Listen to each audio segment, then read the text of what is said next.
Hey, hey, hey, what's up, everybody? Hello, hello, hello, hello, hello. So welcome to X-Plane 11. Come on, guys, man. Y'all got to give me some credit here, man. Gotta give me some credit. This is going to be fun. I'm looking forward to this. I've been working on this very hard for past couple of months. I know you guys are just kidding, so yeah, don't worry about it. So what's up, everyone? Say hey. Let me put some shout-outs in here. Back here. What's up, Nathaniel?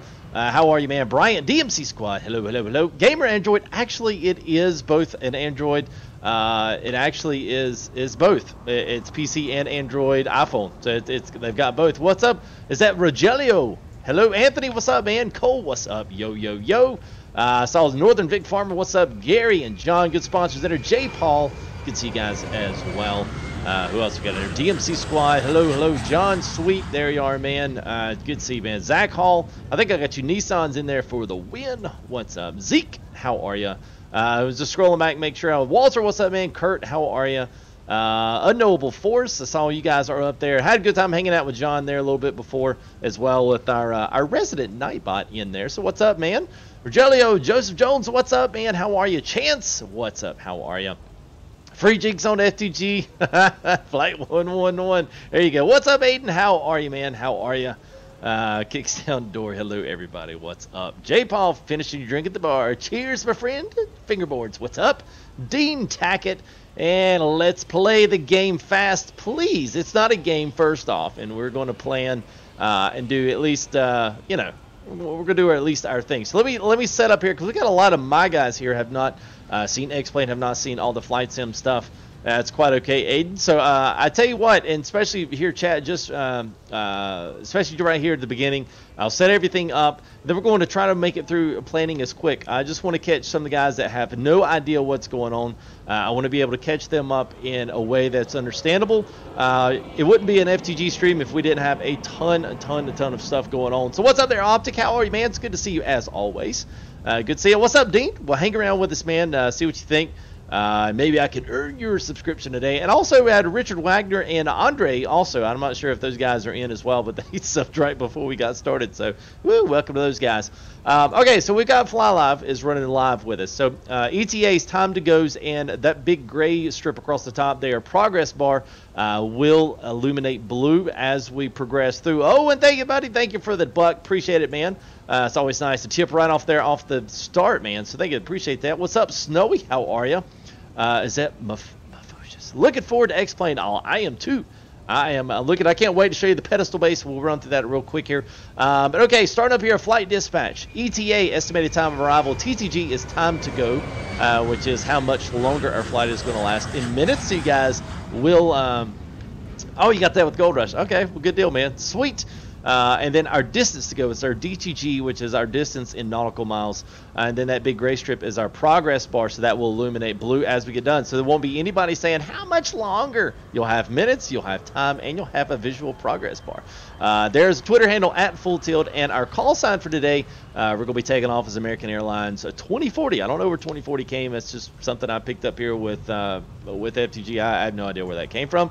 But at any rate, there it is. Now, the bottom, departure, arrivals, ground speeds, altitudes, we're 25 feet above sea level, headings, vertical speed, and our METAR. So that's basically giving us our weather at the airport that we're at. It'll also update to, my real name is Justin. Yeah, so I find a Delta skin.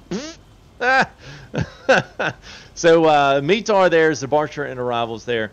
Gives us all of our weather that we need to kind of know. It gives us a brief synopsis of what's going on with the weather, cloud cover, cloud bases, as well as altimeters, which give us basically our how far off radio altitude, how far off the ground we are, and adjust for pressure differences between high and low pressures. Typically, you got rain, you got bad weather, you have low pressures, which will affect your altitude. So when you're flying in the clouds, you can't see. We probably will do some flying in the clouds today. We are going to be offline because I'm still testing my main GoFlight instrument. So we're doing this again, but this is actually going to be with a full, complete full run through here.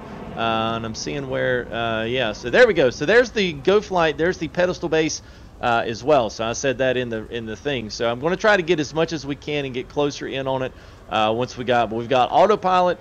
We've got basically landing gear, all of our trim setups to keep the aircraft trimmed. We've got our throttle setups here, speed brakes, We've got toggle switches down here on the bottom, 2 of these rotaries and push buttons here that all run like our EFIS displays and maps. And then down towards the bottom we have all 4 radio navs. So we've got 2 comms and 2 navs, all to run with the with X-Plane here. But I'm going to spend most of my time up here on the upper pedestal, so I thought, well, let's get that in the camera shot there. It's kind of wide to do both, and I know some people want to see the sim as well, so I want to make sure that I kind of get both of them in there as much as I possibly can. So we'll do a little bit of both. I'm also flying with Checklist with this plane. I'm still relatively new to the 757, but I've been doing quite a bit of flying with it, so I'm hoping that today goes smoothly.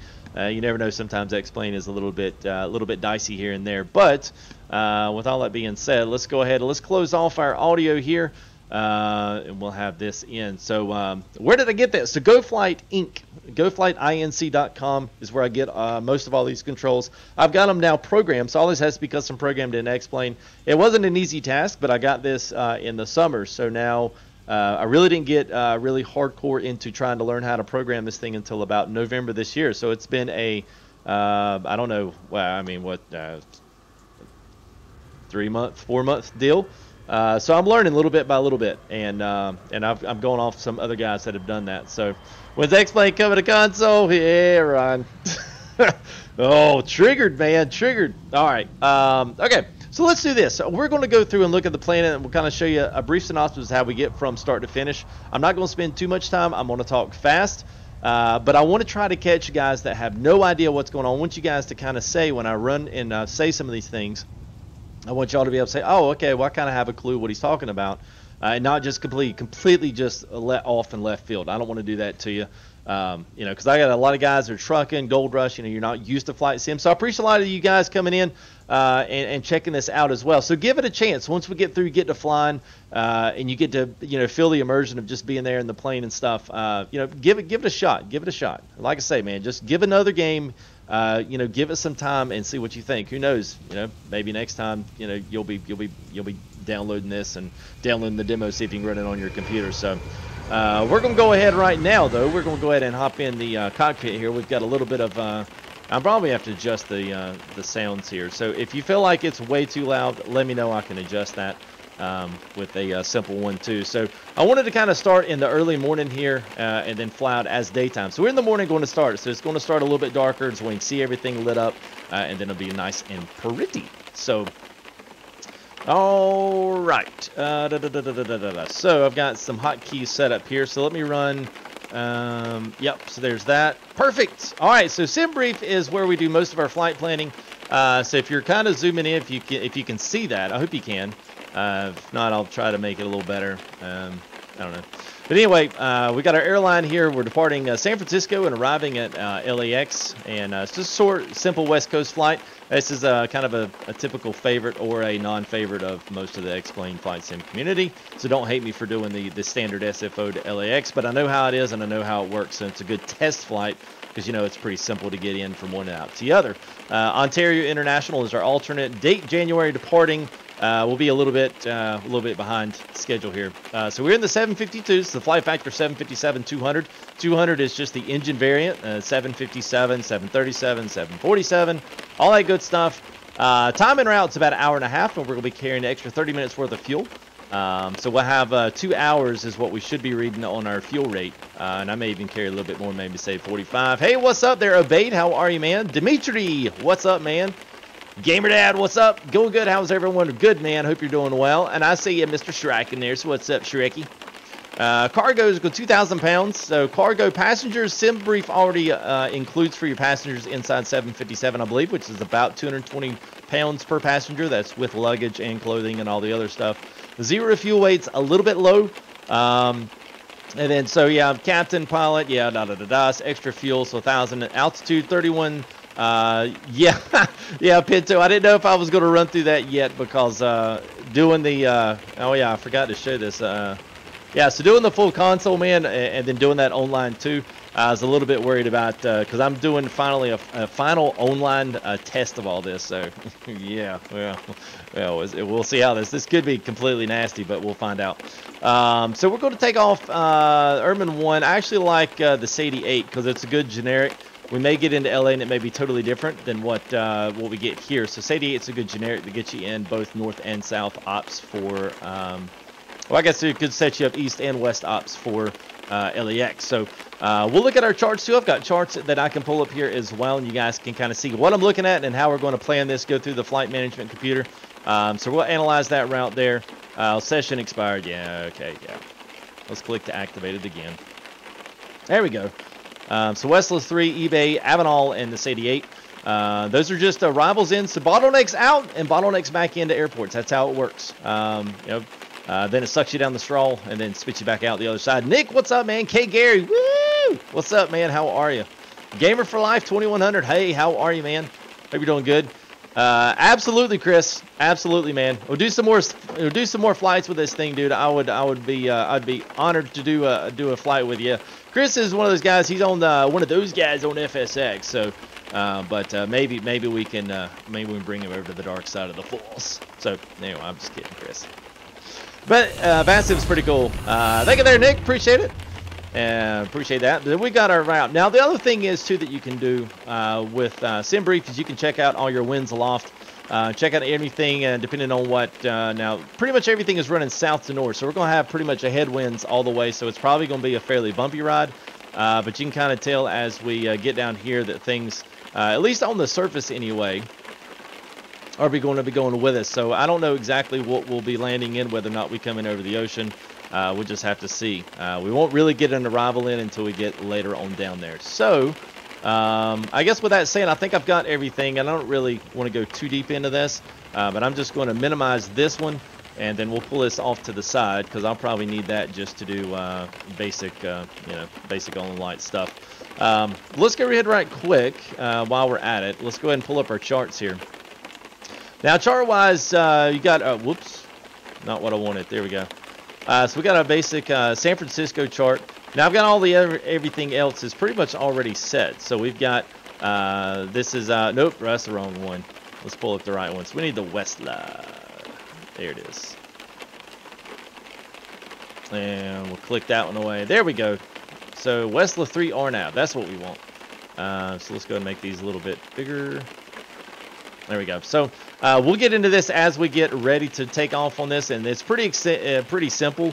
It looks complicated, but I promise it's not. It's basically just your roadmap of being in the sky and how to get from point A to point B is really all it is. So we'll take a peek at that, and then this one, obviously. There we go. So that one right there is pretty much your go-to for any kind of travel around the airport. So that's how you best, that's your driveway right there. So that tells you everything that's around you, all the buildings, the runways, taxiways, anything you're going to need to know as a pilot. So let's go ahead and let's get some battery stuff on. I'm going to, run through. I know enough of this to get everything back up and running. I'll refer to the checklist, but I'm not going to sit here and I'm not going to read it out. That's just too much time. You guys probably really don't care. So I'm going to switch a lot of switches. Basically, all I'm going to be doing at the first part is setting up, so you can see our information. We've already got it in 11885 is in our COM 1 at least. So that's where we get our ATIS, which you'll see. I don't know if you'll see that on top or not. Actually, you don't, because my other stuff is covering it. Interesting. What's up, Core? How are you? Uthris, salutations to you there, buddy. You guys can check Mr. Uthris out. I put him up there on my FTG United. I've just really been enthralled with his Planet Coaster so much that I went and bought it myself. So no return the favor, Uthris. If you don't want to, it's fine. I just want to put you up there, man, because you're really good at what you do. So appreciate the big shout out there in your last stream. So absolutely glad you've come show up, man, and come hang out for a bit. That's awesome, man. If you guys like building games, Planet Coaster, anything that the guy touches that has parts and pieces, he's a master at it. So if you like it, you can go catch him at the very beginning of my, go to the YouTube channel, go look up at the top right, and you will catch old Uthers there. So salute to you there, bud. Thanks, man, for that big shout out. That meant a lot. That meant a lot. All right, so we'll just turn most of this to get most of this stuff going. So we'll turn our APU, which is our auxiliary power unit. Basically an onboard generator for the plane that uses fuel inside. It's WBC Champ, thanks for the sub, man. Appreciate it. And it takes a little while for some of this stuff to start up. Yeah, man, no problem, Moose. No problem, man.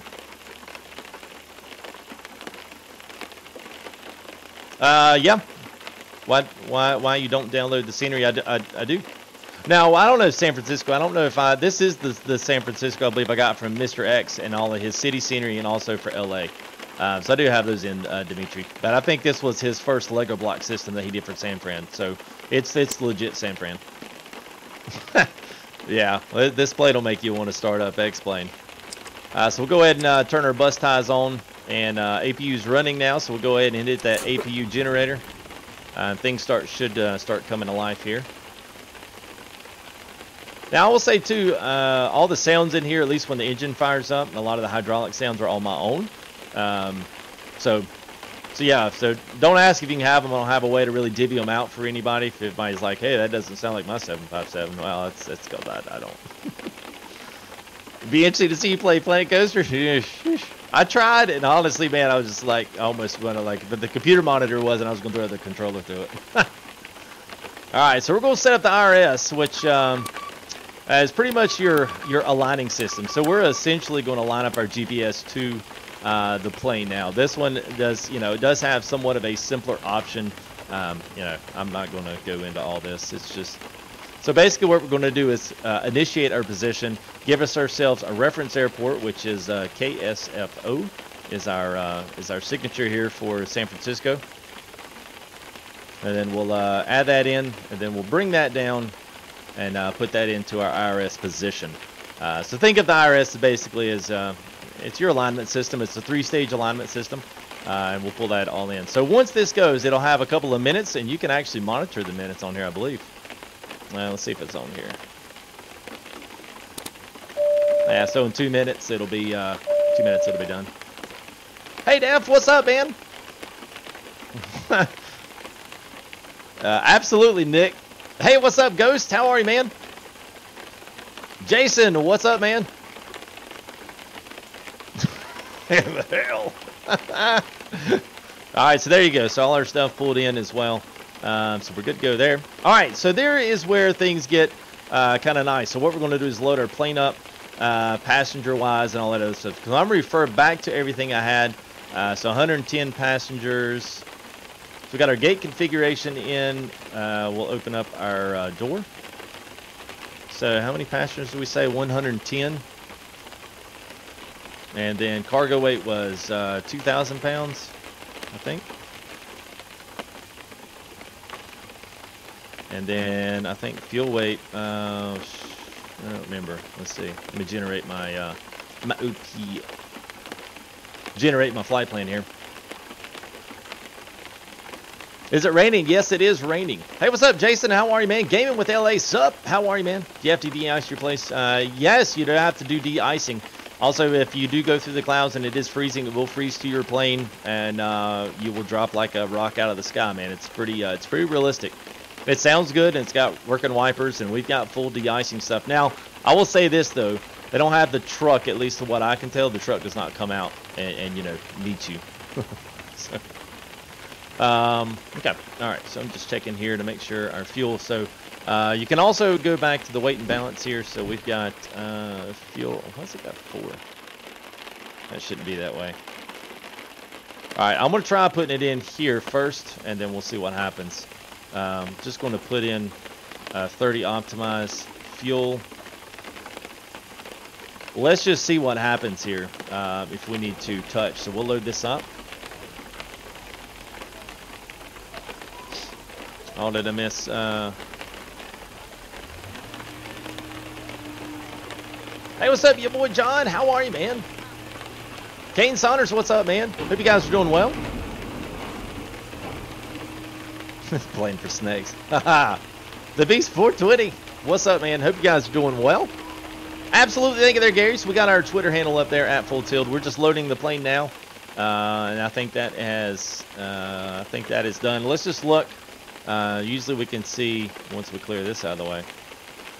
So we got 30. Okay, it did. So we got 30,000 there. Let's see if it reflects this in X-Plane.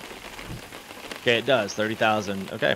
All right. So I think what I'm going to do. This is 3 hours of flight time, so we're good. I'm not really going to worry about it any more than that. We'll just leave it at there instead of dragging this out any further than it really needs to. All right, so we'll throw some utilities on. Let's see. Yeah. All right, so now we're going to do flight sim with the flight management system. So most of all this has is pretty simple with this one though. Got a few things here that we can do. We don't have a ton because we'll have most of Arrival stuff will come in later on. And if anybody's wondering, this is the regular FMS. There's a PIP and then a regular, so this is the regular side. So we'll do KSFO there. Destination. Let's see. Wait a minute. Is this all? Okay. No, you guys can't see it. Sorry. There you go. How about that? So we'll do KSFO. Then we'll do KLAX. That's going to be our destination. Well, there. So we'll activate that. Now let's go ahead and add our departure. So we're departing, and let's see, our ATIS here is 28 right, 28 left. So we're going to add a 28 left to depart. And then altimeter is 2990. So right now clouds are at 4,500, broken at 8,500, which means, you know, cumulus clouds, and then 12,000 feet it's completely overcast. So we'll be completely in the clouds through some of our departure out. It's just kind of cool. Winds are calm, rain, and altimeter is 2999. So very cool. All right, so we're now going to take off 28 left. So we'll add that in. And 28 left there, and then we know we're taking out on the Westla 3. So there, that is right there. And then our flight plan said eBay. So right there's eBay. So we'll execute all that. So now we kind of see the you know, the line there. If you're looking there, well, you can't really see it because my console's in the way. There you go, pink line. That is where we're basically going. So, got that route in. So now legs, route, climb. Performance data. So we got 30 minutes. So here's where we go. So we've got 1,000 pounds of extra reserves. Oh no, it's going to take that in decimals. That's 1.0, I think is how they're going to do it. Yep. Cost index of 2. 0 fuel weight. You can get that from the edit weight and balance. It is 130.8. 130.8. Now I'll add that in and give you a gross total weight. So we're at 30,000 pounds. Gross total weight of 8. Cruise altitude is going to be 31,000 feet. It's pretty far up there. Now, some of this is optional because I'm not exactly sure on how to find some of these deviation values and also the wind on the cruise, since we're kind of limited on what kind of weather we have access to. Hey, what's up, Alien Gaming? How are you, man? Hope you guys are doing well. Everyone had a nice Christmas there, The Beast. I hope you had a great one as well. So tell our transitional altitude is 18,000, which is, well, we'll get into some of that as we get in. Top of climb is negative 46 degrees Celsius. So our takeoff, our temperature select will be right up here. So it is 12 degrees Celsius here in San Francisco. I'm not sure. I think, if I'm not mistaken, I need to look because I've already done this part, and I think it started on 135, 142. Because I've got this one, the pin of this one does not actually fill out. So, all right. So I've got a chart here that works pretty good. So it looks like at this gross weight, so 135, 142, and then 145. So basically right around that, if you're going to use 5 degrees flaps, that's where, which is what we're going to do. So that's what we'll have at V1, V2, which is a rotate. So around 140 knots, we're going to rotate, pull up, and then we'll actually lift off 3 knots ahead of that. So yeah. Woo. What's up, Chad? How are you, man? Good to see you. Dan, what's up? Desktop laptop do you recommend for X-Plane? A big one. Yeah, a big one. I mean, I hate to be like that, but honestly, it's a big program, and these planes, man, whew, man, they get big. Ah, it's amazing how far X-Plane has come. I started out in X-Plane 9, and I'll tell you what, I'll tell you my story as well once we get up in the air. I want to make sure I get things rolling here. All right, so just make sure routes there. I'm not going to worry about gate. So we're Westla 3, 2 there to eBay. Okay, performance data's all in. Takeoff datas are all in. So pre-flight complete. I think that will put us right here, legs. Good set of legs we got there on the aircraft. I was like, oh my god, no he didn't. So we're going to change this one right here. Susie be a flight of love. They've got us a possible step climb up to 350. We will probably not step climb. I don't really see any necessary need to do that. What's up, Mr. Russia? Hello, Mr. Bullet. What's up, man? I hope you're doing well. All right, so I'm gonna minimize that, and let's go ahead. Let's get this baby fired up. And let's get some things going. I think I'm sitting awful close.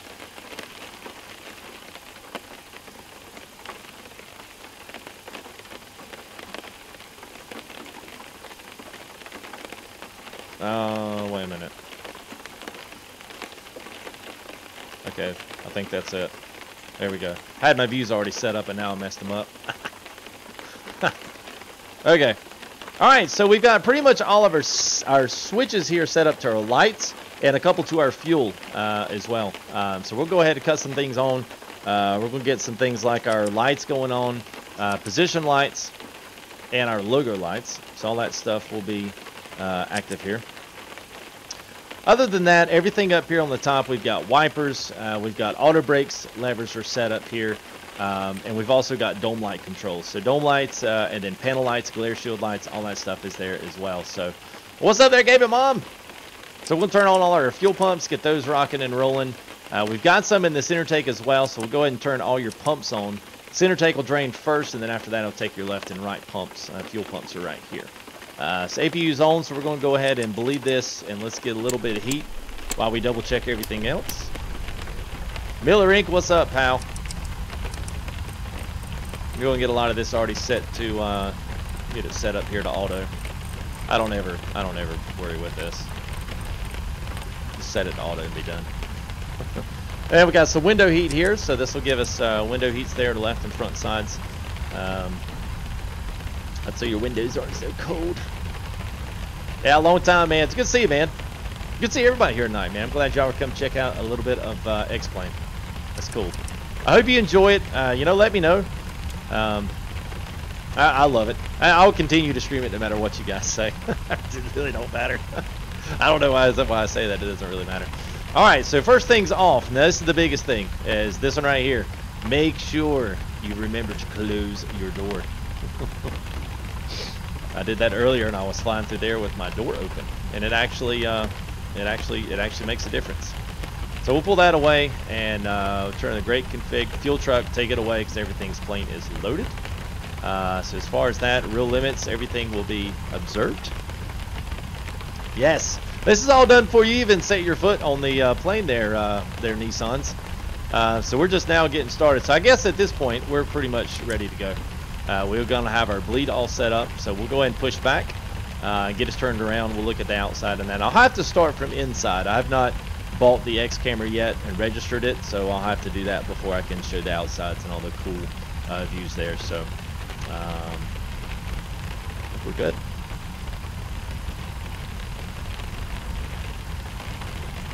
Oh, come on.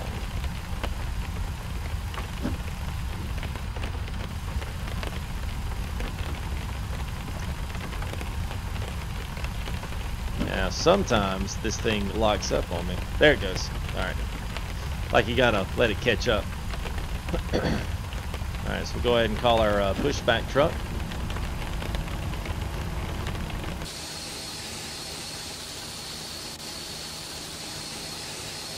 Alright, so there's our pushback truck coming in.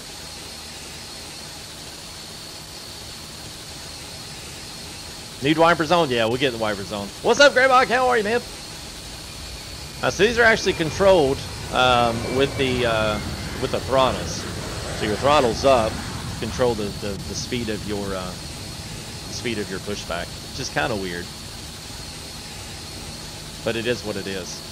And then your nose wheel tiller, which I've just assigned that to my yoke so that I can easily drive. It's a little easier than trying to do things with the feet.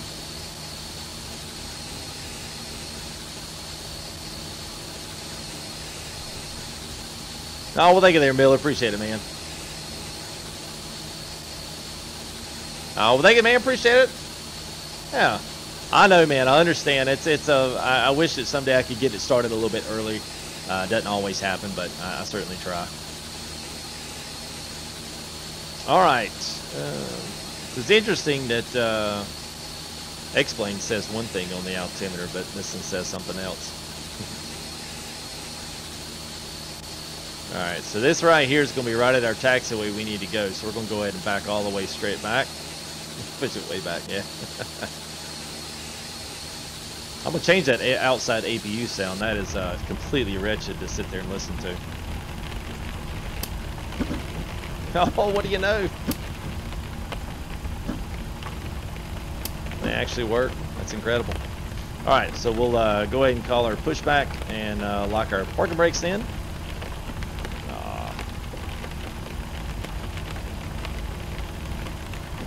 All right, so he's done, and parking brakes are back set. All right, now let's fire up some engines. Woo! All right, so we'll pull our bleed airs off. So this will basically, the bleed air takes all the air, the intake air, and directs them into the engine so that it can use those to spin the turbines and then fire off the engine and start up. So that's essentially, we're going to engine start both. So we're on one. So what we're waiting on, I got all this set up right, which I'm pretty sure I do. So we are waiting on our N1. I mean our N2 to hit 15. So after it does, we can flip our fuel up. You see our engine firing off there. Gamer, we'll be taking off here, and literally probably once we get the engines fired up, we'll get all of our electrical, our hydraulics, everything set. And then we'll be good to go, man. All right, so there's the left engine, hydraulics, electrical, hydraulic pumps. Everything's coming alive. All right, so we're still bleeding from the APU. Still got that off.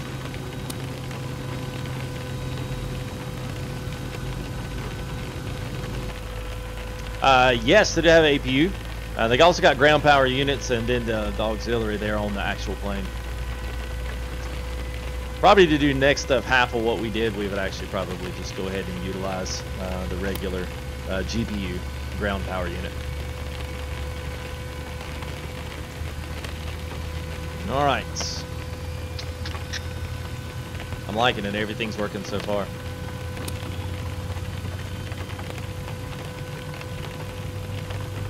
All right, so I've got a couple lights up here on this. If you're looking at this upper panel here, we've got nose gear on right there. You can see that switch coming down, so that's that one. And we've got our landing and then our runway turn-off lights. We won't be using all of that today. Let's see which one does. There we go. I want those wing lights on. All right, so now after we've got everything fired up, that's back to auto, switch is back to buff. Then we'll go ahead and turn our utilities on, finish up our our hydraulic and electricals from the second side. Let's go ahead and get our. Go ahead and bleed these from the engines instead of the APU, because we're going to cut the APU off here in just a second. And then we'll cut our generators on. Generators, continuity generators are from the engines themselves, so they'll generate just like an alternator does in a car. They'll generate everything we need. We'll go ahead and shut down the APU. Probably not in that direct order, but that's the quick and dirty, so we can get on out of here. All right, so aside from that, the only other thing we got here is to look at our departure. So I'm going to pull this up real quick. So this is our main. This is our main chart for taxiing around the airport. So we are right here off of 5A. So we're literally, I don't know if you can see the mouse. Yeah, we're going to literally go down Foxtrot all the way down to the bottom here of 28 left and take off from San Fran, and then we'll look at the departure.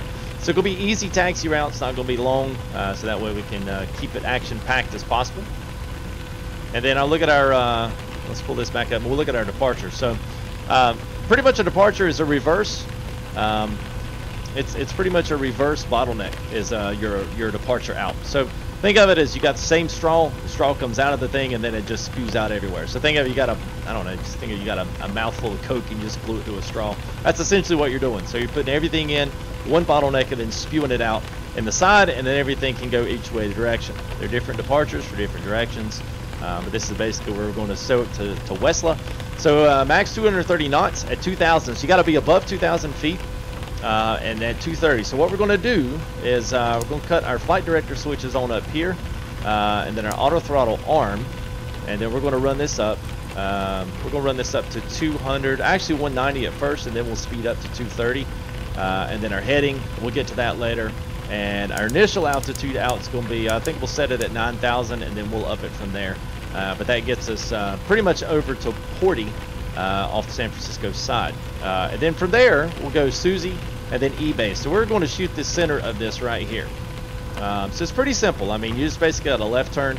And there you see your heading, 284 degrees, which is right here.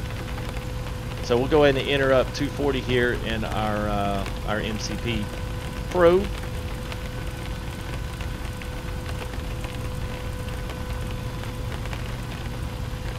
$284. I almost had 244. Oh, what the heck? There we go. All right. You gotta be kidding me, man. Freaking dog. He's already been out twice. Good thing your good thing your leash is right there. God, can't believe this. Can't be sitting. I don't know if Youth is still there. This reminds me of his cat. Oh, Jasper. Well, I got Scooter. You want a dog? Scooter. Yeah, all right. Just hang on. Let me let me run him. It'll literally take 20 seconds, so don't go anywhere.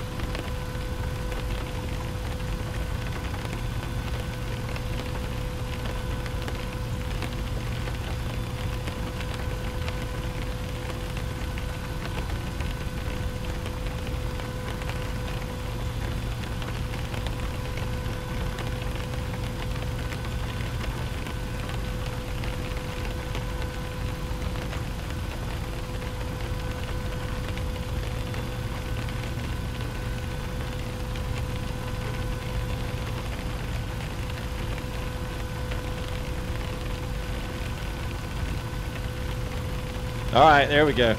Everybody loves that, man. Everybody loves it. It's never. It's just that I'm talking, and then it gets him all antsy. So, all right.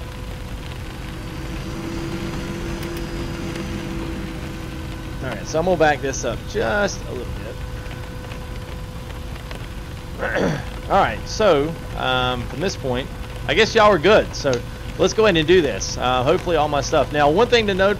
Our ETA time to go and our progress bar will fill up, but our ETA will not go in until we actually enter our other stuff in the our arrival into LA. So everything's good. We got green all the way across the board. Packs are back on.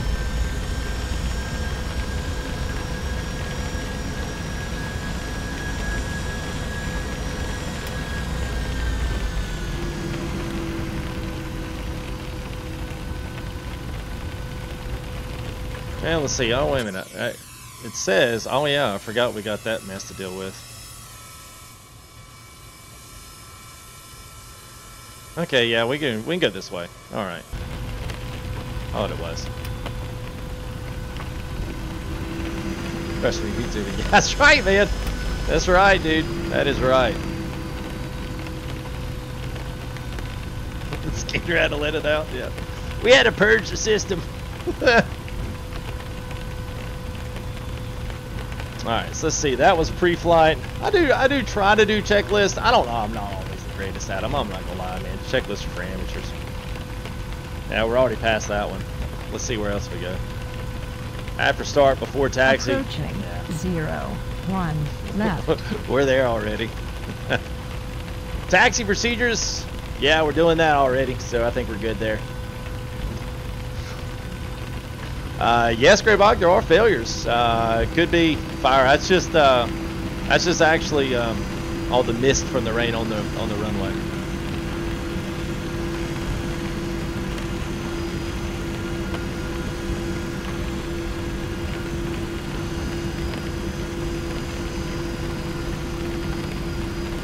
Now, I will say, if you guys go to xplane.com, there is a free demo of this game. It gives you 10 minutes with the actual sim. So, seriously, it's pretty cool. I mean, it's an easy way to see if you can run it, if the system can. There's some pretty nice planes that by default, although they're default planes, so they're, you know, they're iffy. But aside from that, I mean, it's kind of cool. But at least gives you an idea of whether or not you would like to, whether or not you want to run it, whether or not you can run it. So the battery's full.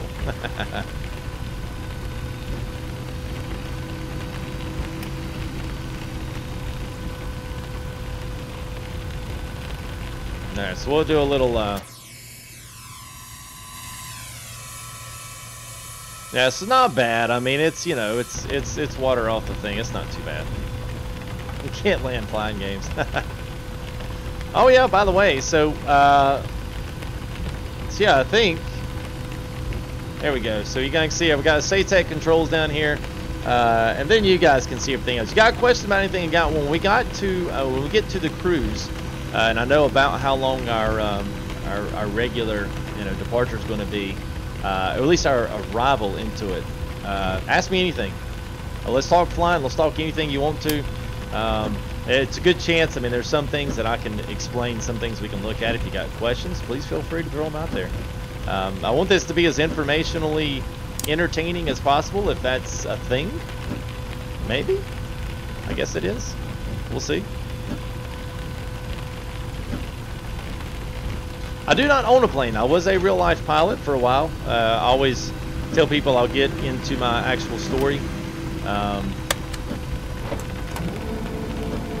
get into my story of my flying. I don't do it anymore. I had an accident, but it was not my fault. It wasn't me. Alright, so I'm going and pulling down flaps there. Our flap gauge right there. So I'll wait until it should run up to 5 degrees. What we're going to take off with. It's kind of balmy, a little wet. I don't want to take off too oh, face cam. Wait a minute, it's too high. What do you mean? You mean it needs to be lower?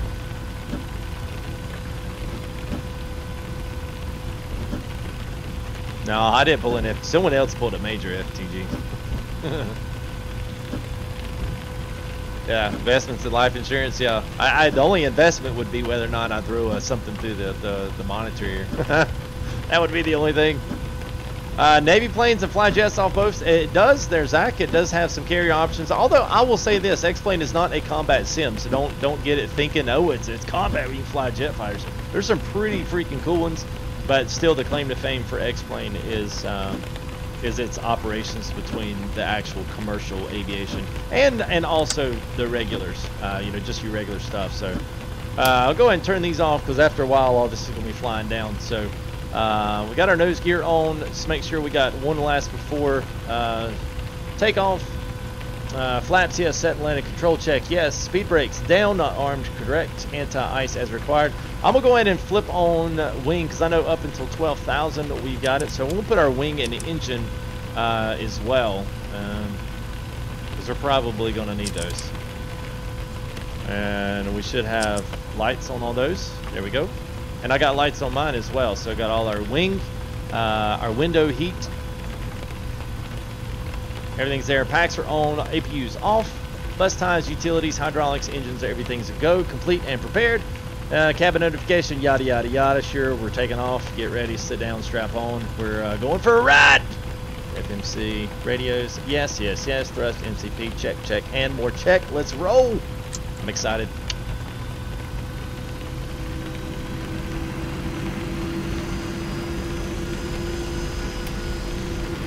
Everybody's like, wait, what just happened? 28 left. I do that, right. I always mess my views up. All right.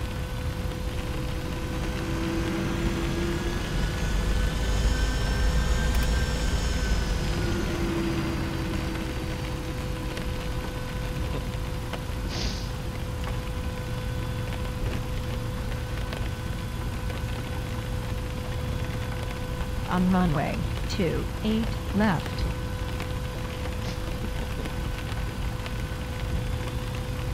Oh, well, thank you there, Deuce. Appreciate it, man. All right, we get up to 70 in one. Think of this as 7,000 on your RPM. You'll wait for her speed to come alive, and then she's off to the races.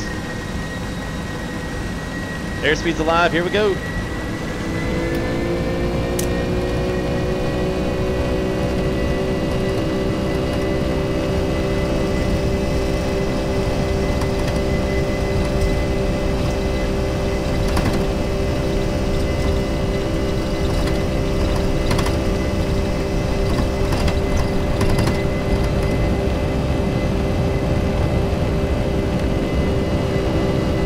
Guys, gear up.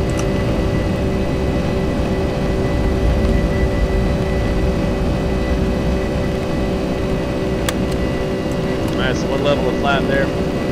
And we're over 1,000, so we'll go back down to 10 degrees pitch.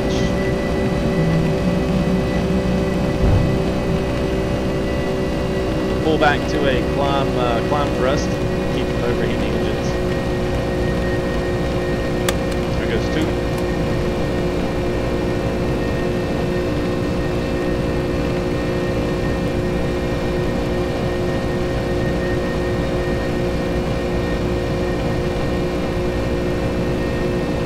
Try to get up here a little bit to where you guys can see some of the outside. I don't know, you probably can't see a lot of it.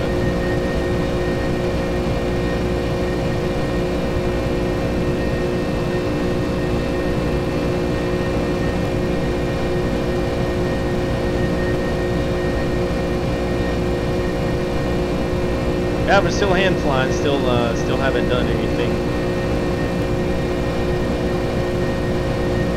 See if I can see if I still got it.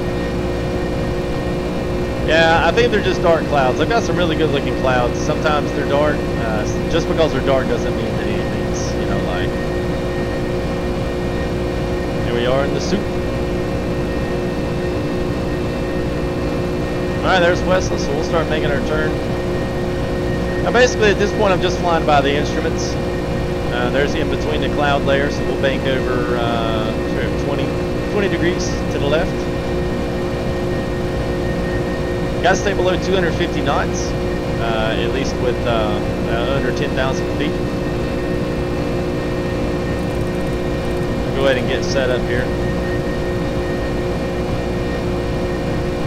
To me, this is part of the fun of flying, is doing it by hand. But it's hard to do it if you don't have all the controls. So, you know, I understand. You know, I've been there. Hey, what's up, Barramundi? Good to see you, man. Good to see you guys. Alright, so not too bad coming out of there. Go ahead and up our, let's go ahead and up it up to, at 12,000, I guess.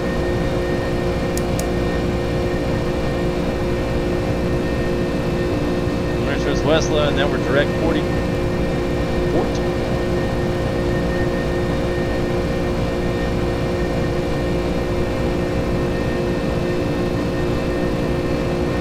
Now once we cross 10,000, I'll probably engage autopilot. We'll do a speed climb at 270 knots. Now we should see all of our stuff there, so keep in mind guys, we got the progress bar, everything on the top there. So as we get going, it's going to start ticking down, so you guys will see how far we got into the trip. Alright, so we'll go ahead and engage autopilot now. So there's that, and so now we're speed climbing via the autopilot now. So it's literally in control. I'm gonna go ahead and up this up to 31,000. Pretend we just got cleared for everything. It's a little more interesting when we got full ATC going, but it's still a good test for me right now. So we'll up this by 10 knots each time. So right now we're at 260.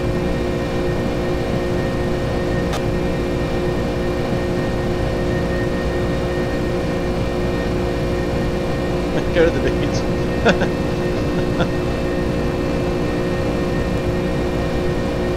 Alright, so there's some pitches up, and we're going through the clouds.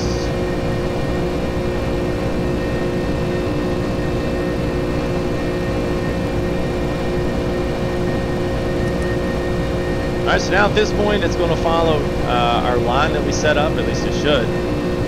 Fingers crossed.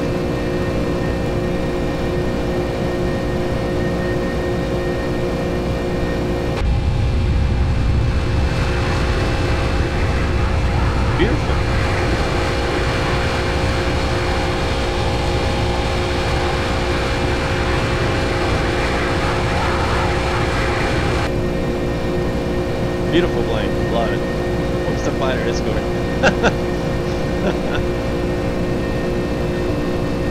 I will go to Vegas. That's fine. You guys comment where you want to fly next, so we can fly anywhere in the world. And with some time, we can even do Europe. I'm not opposed to doing Europe. Europe's actually really a lot of fun. It's very challenging, I think. Alright, so pretty much everything's here. We've got a clean plane, so all our flaps are up, gears up, autopilot's set, radios obviously would be set at some point. Yeah, we're doing ATC stuff, not really, really making sure this is really solid and works really well before I jump into tackling that. That's just a lot to do. Thank you there, Gabriel Sargas. Appreciate it, man. Alright, so there was takeoff. We'll do, I guess it'd be kind of like your post-departure, after takeoff checklist and cruise, but after takeoff, climb and cruise. So see, that's what I've got here. All of our checklist stuff, but still checklists are for amateurs. So landing gear up, flaps up, packs and engine blades on. And the engine blades are on and packs are up and on. Alright, so 10 degrees Celsius, yep, so we had our anti-ice on, which is a good thing, it saved us there. And weather radar confirmed weather select on Indy. Oh yeah, so I forgot we can do,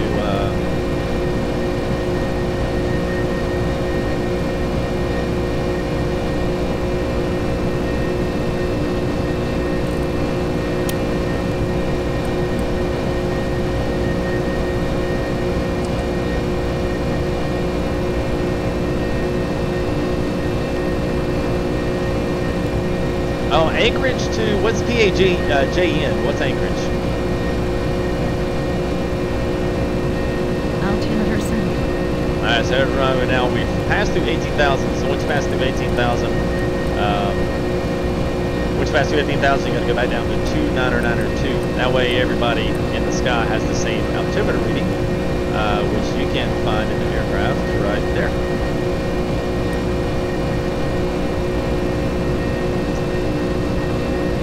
In Paris, yeah, it's good at Disney World in Paris. They get towed in by a Ferrari. Oh, that sounds great, man. Flagstaff Municipal, I believe so, J. Paul. Well, I mean, every airport is in here. The only question is whether or not they have. The only question is whether or not there's actual scenery for it. But every airport in X-Plane is represented. So, yeah, they do. The chemtrails. That's good scenery. I don't know. We'll have to fly our military aircraft. Got a nice Lewis grid that brings in some beautiful clouds and weather. As you can see there off to our left, got some towering cumulus over there. It's pretty stuff, man. Oh, I knew there's some good scenery there, Corey, for Bangor.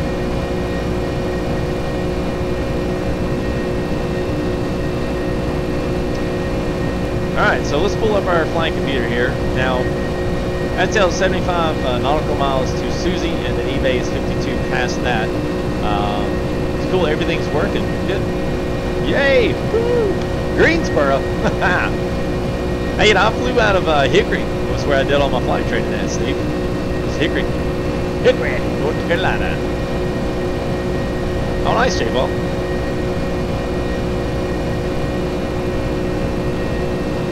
Oh, I've got New York. Oh my gosh, I got great New York scenery.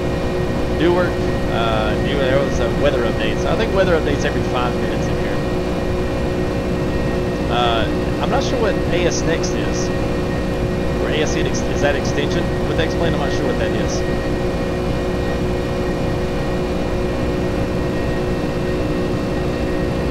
All right, so a couple of notable mentions here. You know, especially with X-Plane.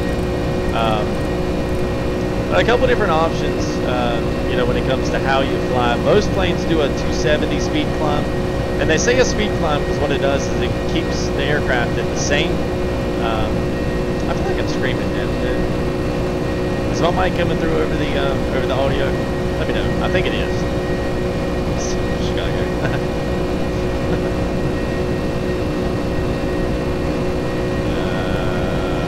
So a couple things is just kind of explaining a few things off the bat, just so you guys know what I'm looking at.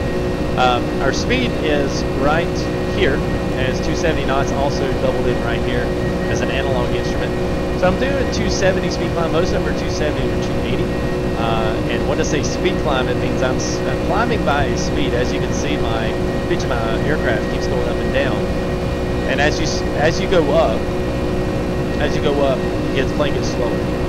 Because what it's doing is climbing off this basic N1 right here. see it, the CLB, that's climb. So it's in a climb throttle mode, so it's not going to go over this to keep the engines from overheating, to keep them from pushing too far, and you're just not paying attention to it. So it's kind of like a safety on the gun. It kind of keeps you from going too far with it. So 270 is that, it'll pitch the aircraft up and down automatically to discern exactly how fast to make sure you maintain that speed. So it'll do that all the way up to 31,000 feet. So that's kind of what I'm looking at. And you'll see a few things coming in here on our map. I can zoom out. You can kind of see our main flight plan here. So we've got kind of basic EFIS displays here. We've got decision heights are down here. And here's pulling into our weather map. So this is displaying the weather underneath us. So we've got a weather radar fixed with also terrain radar on this as well. So you can aim this down, check out whether that's in front of you or below you to kind of see where your moisture concentrated areas are. Turn down the game, yeah, we can hear just like. Okay, all right, that's fine. I kind of figured that I could see the levels. All right, so there we go. Let's try that. How about that? All right, let me know. I turned it down actually quite a bit, and I can also get the mic very close to the mouth. All right, so let me know what we got there. Where was I? Okay. So anyway, it keeps the same N1 and N2 there. All right, where's she going? Okay, she's corrected. Woo! All right. J-Ball, I guess that means you're good. Okay, better. All right. Well, I can even cut it back just a little bit here, especially in cruise, just so that keep that drone in there. So we're at 29,000 feet. So speed climb. Yeah, we just kind of went through that. So you can see T/C. That means top of climb. That's coming in here right on our main EFIS display, which is this right here on the map. So that's here. That's our top of climb. Now, once we get in here to our top of climb and hit this, we'll be able to, I think, at that point, we'll be able to interrupt our arrival and get that at least set in, and then we'll see what we're landing. Although I think we're landing on the 28s, I'm in the 25s in LA, so it is what it is. Fine. It's typical. That's pretty typical of LA. But yeah, so that's pretty much that. Now, setting up for a couple things later on. You know, the good thing about doing these kind of test flights, I mean, oh my gosh, man, this is great. Look at these clouds, dude. It's insane. It almost looks real. So as, you know, the antenna, yeah, you can do the antenna buttons, although they're kind of weird. Yeah, I don't like them. They're weird.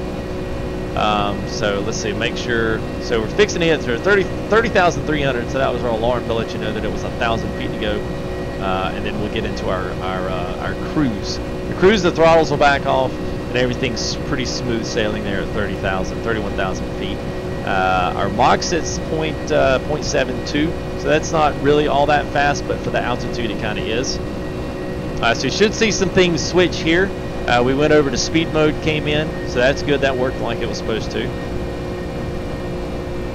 So now altitude hold is up. Our vertical speed's off, speed settling in to 270. We're just gonna bump that up to about 275 because we're getting kind of close to our speed, overspeed. Probably should be a little bit higher, but it's okay. Keeps us from having to dip down quite so low. All right, so here we are. So we are finally now at cruise.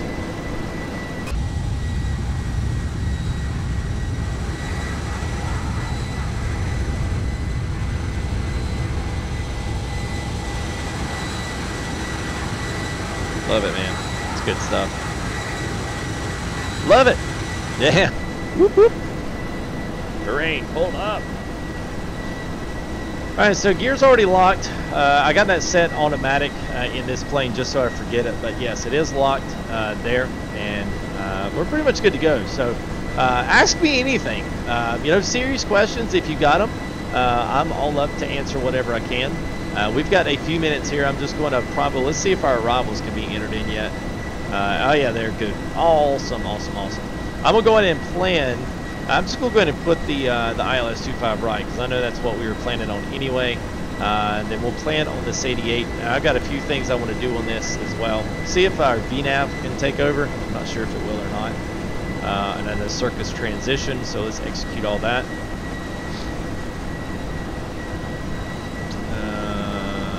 Transition, let's see where we at now. Avenal. So let's make Avenal and transition. Cert, execute. Our top of descent's really not going to be too far from now. So our legs, let's run that to there. Here we go. Okay, so now let me pull some charts. When we get this set up and get our basic idea going on here, and then we will you guys can think of your questions. Don't put them in yet, but just think of them, and then if I can get these as we're descending or something, I'll get to as many as I possibly can. So we're gonna go ahead and load in KLX charts here. And what we got, 25 right, Sadie 8. So here's this one. It's pretty simple. Now it looks complicated. It in a way it kind of is, but this is the basic idea here. So we are approaching this right here, Avenal 117.1. I can go ahead and put that in. 117.1. So we'll flip that over. Get that off there. So that gives me a DME right there on the left. You guys probably can't see it, but I'll show you to you. So we're going to come in here and basically go straight through the middle to Fillmore. This is FIM. This is the VOR radio navigation. So we'll pull in here, and then from there we'll come straight down and then hit Sadie, which is right here, Sadie 8. So usually the bottleneck at which everything enters into is usually what they call it. And this is just called the Sadie. Sadie 8. So there's 8 VORs that all lead into this one little point, one ring to rule them all. And then we'll hit Santa Monica out. Now you can see LAX is right here if you're familiar with it. It's a beautiful, huge international airport. Gateway to the west, at least to Hawaii and all the other western cultures. But anyway, yeah, so we'll pass those. Got altitude, speeds at all these. We'll double check and see if those all fit and line up with the way they're supposed to. But anyway, that'll be our final. And then from there, we'll go here, which is our ILS. And it looks like a lot of stuff, but I'll kind of walk through and explain some of it. And just so you guys kind of know what's happening. Once you kind of see where all this is and where all the numbers mean, it's just nothing but numbers and maps. That's really all it is. And they're pretty simple to understand once you kind of know where to look, kind of know what they mean. So don't feel like you got to know it all, but I definitely answer questions and feel, I feel obliged sometimes to do that as well on the streams, just so you guys know more than when you came in. So maybe next time you kind of have a clue about what I'm doing pre-flight wise. You might be looking towards something else and say, oh, I want to kind of know about that. That's something I am interested in seeing. So, no, we'll see. You guys let me know. So, there's that. So we'll just save that for right now, and then we'll put that in our back pocket here and get ready to rock and roll. So we'll see. Flight plan wise, this is the thing I wanted to point out. Let's bring up our ILS just because. Now, we're not going to go all the way out here to Circus, but what they would do normally, ATC would bring you in on Santa Monica from the north, and they would bring you straight over here to the, well, sorry, you can't see. So they would bring you straight in through Santa Monica right here, and then they'd bring you somewhere over here into Music or Faulty. They'll bring you somewhere right in here and have you intercept the localizer for the ILS. That's the instrument landing system. So that means basically the instruments will take and bring the plane and bottleneck it right into the runway, and then you can fly it by hand at whatever point you want to. It's up to you. If it's a cleared a visual approach or ILS landing approach at some point before minimums, you'll be your airplane and you can take and do whatever you want to with it. So I like to fly it by hand as much as I possibly can. Alright, so that's pretty much that. So what I wanted to do is I want to pull some of these up, and I don't want to look at all of these. So let's go to the next page and make sure everything's clear. So yeah, I know we'd have some of these. So I'm actually going to start at Music. Now I'll put a Faulty. Let's do Faulty. So we'll click Faulty, and then we'll go back a couple pages, and then we'll skip a lot of these because we're just not going to need to do it. ATC wouldn't take you through all that, so we're not going to. So I'm going to execute that. Now all of our VNAVs automatically. Now VNAV is vertical navigation, so right now we have lateral navigation engaged. So that means our left to right, our proverbial steering left to right is done.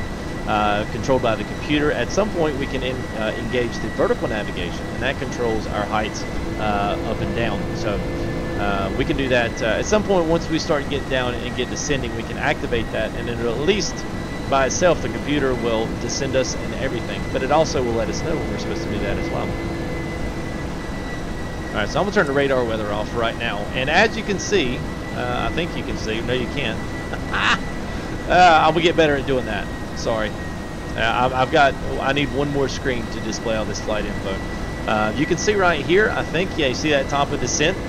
So that means our top of a descent right there is going to be where we start descending down to our next fix. So,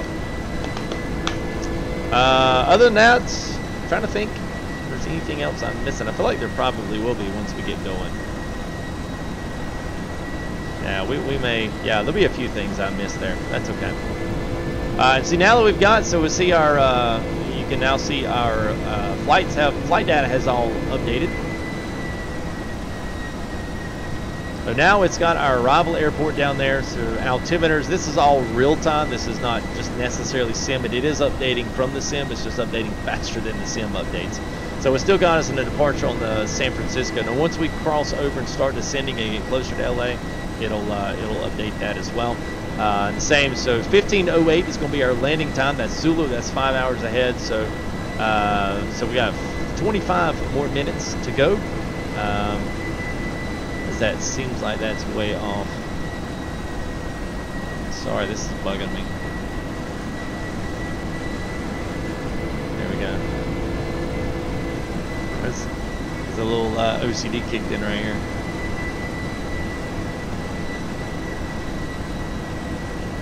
Alright, so our distance to go needs to come over.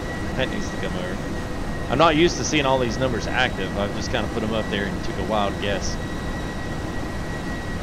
So our time to go and estimated time of arrival. So there we go. Is that okay? I think that looks better. I just make sure it's all in the same line. Woo! All right. I think that's okay. Sorry if I was doing a lot of squinting looking dumb. Yeah. So there we go. All right. All that's good. So, and I guess from that, so eBay. Avenal, so our top of descent there is going to be right past Durban, and we hit Reyes and Fillmore VOR. We've already got all that is input into the computer. So let's see, we'll go ahead and zip down here. EFIS displays, I've also got VOR's ILS is all set up once we get down there and have it all set up so we can access some different maps. And then also our zoom in and out. So you kind of see it. Right now we've got nothing but the flight plan displayed. You can display other things, like you can display other airports, other VORs, everything's all in here as well. And also data, so it will continue with the computer, tell you exactly everything in Zulu time of the sim, when you're going to pass through each individual point. It's pretty freaking awesome. I love it. So that should get us pretty much set up. And I'll go ahead and click some of that stuff off. Radios is all set, at least for what we've got for right now. So, hey, what's up, Encrypted? Yep, fly live. Fly live on crack. How many flight? Well, actually, I played this game and it helped me through flight school, Game Mom. So, basically, 2 ratings down the pipe, and then I had my accident. So, looks like we may have just got our big weather update. So, whoops, it's back clouds. Whoops. Yeah. Fly upside down the rest of the night. Yeah, well, it won't work. I don't think the fuel pumps will work upside down. I don't think they will.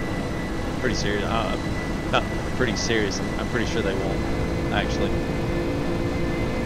Which is kind of cool. So, you know, flight sim, it's usually, I think, you know, flight time is like 60, I can't remember if it's 65 hours now.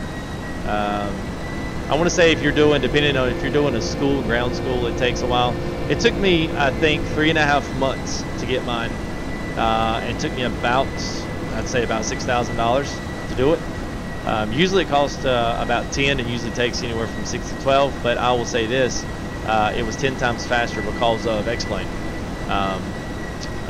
X-Plane just completely exponentially helped me become better at doing instrument flying everything by hand. I used to fly some of these routes, and I would fly some of these planes just for fun.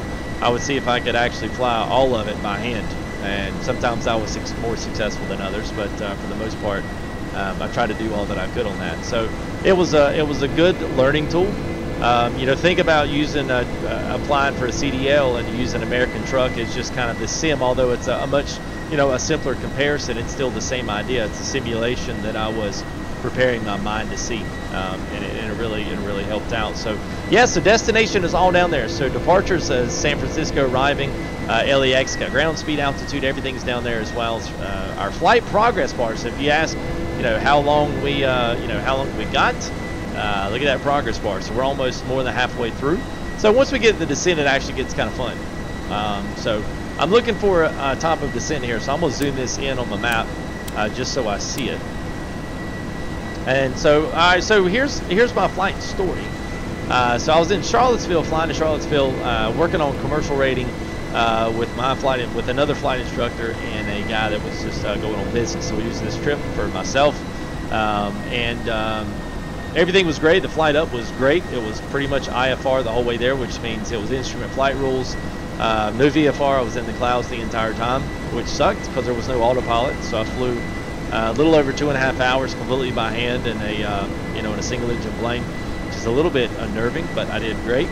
Landing was great. Got him off and got him up to his destination in Charlottesville, Virginia. Went to take off, and long story short, we had there was a Saab 340A that was running up and doing a maintenance run check, and we found out later they had replaced the propeller on one of the right outboard engines, and they were doing a mechanical test on it in a run-up that's in the runway. So basically, runway goes, let's see, for y'all, runway goes this way, south to north, and he was basically here. So in order to get by him, you have to taxi around the run-up to get to the runway. So he was there just running his engines up, so I called up Tower more than like a couple times, at least 7 or 8 times. Told him that I wasn't taxiing behind him because I was in a much smaller plane considering a Saab 340. And I said I wasn't moving until I found some type of an opening that I could get by and get unscathed. And so Tower kept telling me and clearing me to do it because there was like regional airplanes behind me. Finally, I told the Tower I wasn't going anywhere and they were going to have to come arrest me and get me off the tarmac because I wasn't going anywhere as long as that plane was doing his run-ups. And so anyway, he came back and finally, I could just hear the Saab just keep, you hear it just completely go full throttle, and then he'd back off of it, and he'd do it again, and he'd back off of it. And so I told Tower, let him know that. I said, I'm not going without it. So I said, I don't care what you do, but I'm not moving until I hear him completely run down. So pretty much, he completely came off of it. And I told Tower, I said, all right, well, he's completely come off his throttle. And he said, yeah, you're cleared now, because I just got in contact with him and talked to him. So long story short, I went to taxi behind him, and right as soon as I got up next to him, so if the run-up's here, I'm like pretty much right here, fixing to make a left turn by him. And I heard him run his engines up again, so I stopped, and I called the Tower again and told him, I don't know what's going on, that I'm about to the point of getting out of the plane, shutting my plane down and going over there and knocking on his plane door and telling him to stop it, because I didn't know what he was doing. And he pretty much almost sounded like the engine completely cut off. So I said, all right, so that's fine. And after that, I went and I started, as soon as I got behind him, he gassed it. And when I gassed it, it basically blew our plane up on its side and blew it up on its wing. And the fuel tank caps are on the tops of the wings. So if you bust those caps off, all that 100 low lead comes flying out on the gravel. On the pavement. So we tried to steer into him to try to counteract it, but we just couldn't do it fast enough. It was too fast and too much thrust being behind him. So he blew us all the way up on our nose and destroyed the prop, destroyed the motor, did about $72,000 worth of damage to the plane. Cracked both wings and cracked both stabilizers and destroyed the front landing gear. So we were okay, and they pulled the plane back around with one of their little tugs, and we had to drive the rest of the way home after we filled out our paperwork for the FAA. And So that was after the point. After then, I never flew again. I did try to get up, and I flew in a Cessna, just trying to, basically just trying to get it back, trying to get over the fear of flying again, and I just couldn't do it. So I pretty much started with X-Plane 9, and through X-Plane 10 was where I was doing real world flying. So after that, it stopped. And so it's one of those deals where it was not my fault. But through the negligence of someone else on the ground, ironically, that was the most dangerous part. And anybody that's ever hopped into a real plane and flown will tell you the real danger is being on the ground, which is totally counterproductive. What you think, counterintuitive to what you think X-Plane, I mean not X-Plane, but the real world flying is. You think, oh, all the dangers are up in the air, and there are plenty of them. Just there's a lot of dangers also on the ground, especially for smaller planes. So. Those are the statistics. There's a lot more on the ground incidents than there are in the air incidents. So I guess that was the thought. The family was looking at having kids. Me and the wife were. So I think the thought of having kids and not having a dad, that could have turned out very different. I don't know. I just know it didn't happen that way. So I think he did, Graybog. I told the tower that, and I was, man, I'm tell you what, I don't ever cuss on here. I keep everything very nice and clean on the channel. I will tell you what, man, I would have loved to have gone back and heard the recording on my transmissions after that. Oh boy, I would have made a sailor blush that day. A sailor would have blushed, man. Oh my gosh, it would have been terrible. But yeah, you can't control it, even though you think someone may have done it on purpose. It was actually a maintenance guy. It wasn't even a pilot.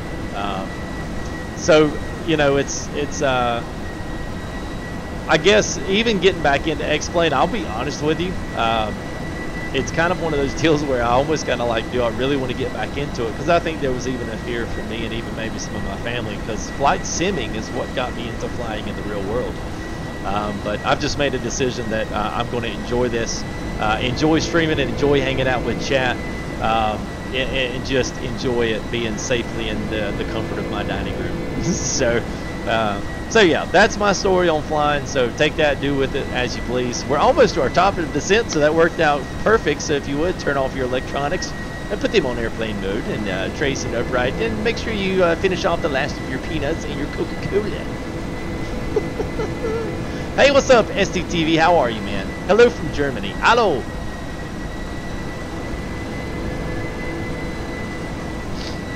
Hey, it's the modern AA. American Air. Yeah, I would have been in jail, yeah. I could have been,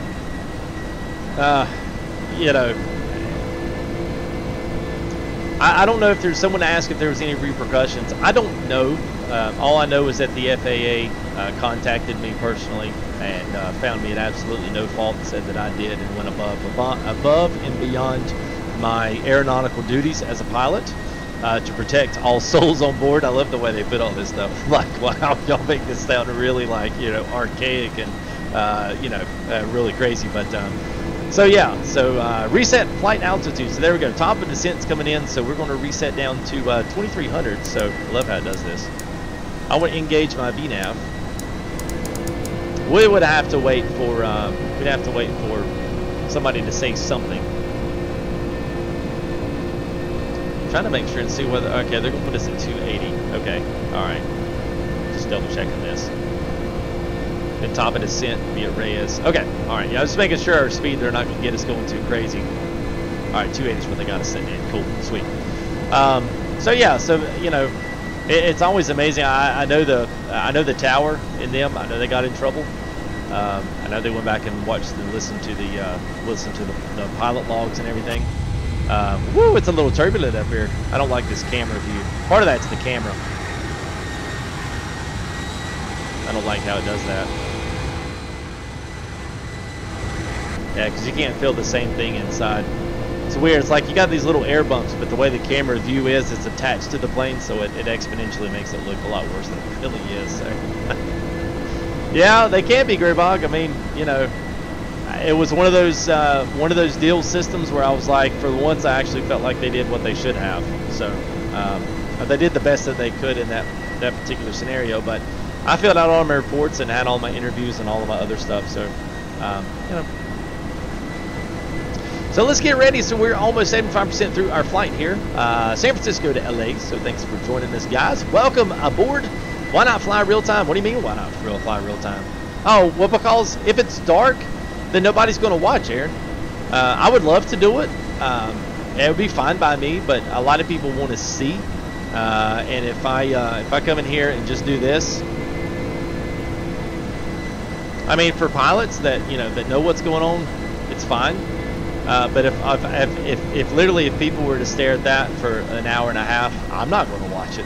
So, well, I know it's I know you will, but I don't know that anybody else will. I mean, I've actually got some cool stuff to set up for lights as well, but nobody cares. So that's the only reason I put it at night. That was just so people could see, that's all it was, man. Eventually we will do some real-time stuff as well. I actually enjoy that.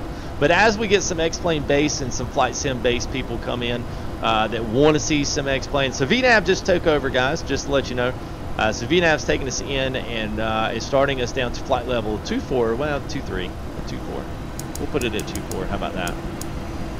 So it's going to bring us down, and so we've got 25 miles there to drop about 6,000 feet. So it's going to do it automatically and keep us there. So 24 miles at 265 is our speed. So you'll see our knots will start coming down drastically as we fall out of the sky here. Flight level 240 is what we're going to be at. So it's cool. Very good. What's up, Brian? How are you, man? Road cover, I would. Brian says I would not. We'll see what's going to be. Maybe we can make it dusk. How about that? We can make it dusk, and that way everybody's happy. There you go. We'll make it gently dark. Yes, is my license still valid? Yes, it is, Gary. I would just need to go for a check ride and go for my physical. That's all I need. Check ride with a certified flight instructor and a clean bill of health from the doctor, and that's it. All right, so I'm going to get ATIS in here. Now, ATIS, those looking at this, the ATIS is going to be right up here at the top. Now, this is, your ATIS is where everything comes through, like your weather. I'm not sure, does it, let me see if it's updated there on our METAR down there. Oh, I'm not sure why that all messed up. Dadgummit. Thought I'd fix that. All right, it is updated. Cool. All right. So our ATIS is 133.8, so I'm going to enter that into here, 133.8, and we'll flip that over to comms. Now for me, it'll come in whenever we're in radio, within radio communication there of that tower. Let me go ahead and let you know here what we're, why not fly on VATSIM? Man, a lot of questions there. No, I'm just kidding, man. It's all good, bro. So yeah, I will do that. One of the main things is that I've just got done programming all this for the 7.5, so this is a good way for me to stream it and get used to streaming a plane that's it's got some complication to it, as well as start to use my controls here that I've programmed up and to see and make sure that everything works the way that it should without the added worry of having to constantly talk to ATC. So at some point eventually we're going to do this, and I was one of the original beta testers for Pilot Edge, so I want to get back into Pilot Edge and start doing that on the West Coast because I love West Coast flying and I love Pilot Edge and Keith and all those guys over there, so I'm really excited to kind of get back over there as well and do some stuff with them. Super excited to do that. So but anyway, that's this is more or less just a test flight to do this and be able to, because a lot of my guys have never seen X-Plane before. I just want to, I want to try to kind of, I don't want to say nurse them along, but they're not flight simmers, enthusiasts. So as those guys come in and there's a good healthy mix of everybody here, then we'll start as they kind of catch up and kind of know what's going on. Then we'll start doing more real-time stuff, more VATSIM, more Friday night ops, more of those kinds of things where we're a little bit more involved in the community itself. So it's all good. But yeah, like I said, this is pretty much just a big test for me, and to do this plus stream, plus keep up with chat, plus control a fully functioning simulated aircraft, as well as try to run a stream. So if Pilot wasn't a crew resource management just completely went out the window. Checklist is for amateurs. By God, just get it done. I'm done. Microsoft Flight Sim 97, nice. The last flight sim I actually did was 2004. But yeah, it's interesting. All right, so it's bringing it down to FMC's drag required. So it's pulling us down to 265, and then once we pass Reyes, Fillmore, we're going down to 18. So go ahead and add this into flight level 180. Awesome. So that's all going perfectly as planned. Oh, what a good man. Yeah, well, we did a test flight with it before. That was just with one of the Coronado planes. But yeah, we're definitely going to be rolling a lot more, man. You know, that's true, Nick. That's kind of true, man. Typical Fire, what's up, man? Oh yeah, sorry guys. Thanks, man. I was seeing that, and let me fix the METAR down here. Which one is that? Okay, okay, all right. Because this is getting on my nerves. It's the little things like this that really just irk me. So if anybody's wondering what this scroll of lists down here for numbers and stuff are, once we get back around here to LAX, I'll tell you. This is basically every weather condition you want to know what's happening on the ground in LA. So as it should be coming around here after our remarks and changes there. So at KLAX on the 4th day, 4:53 Zulu is the time there. So the winds are 240 at 6. The great, we're going to be landing on the 25s. So coming out of the 240 at 6 knots, 10 square miles of visibility, few clouds at 1,000. And then we've got 16 is our temperature, 12 is the dew point, altimeter is 3008. So after that, it's just some simple remarks about sea level pressure and all those kinds of things. The extra added numbers, you know, like some of those forecasts. He's sponsors. Put this tree there.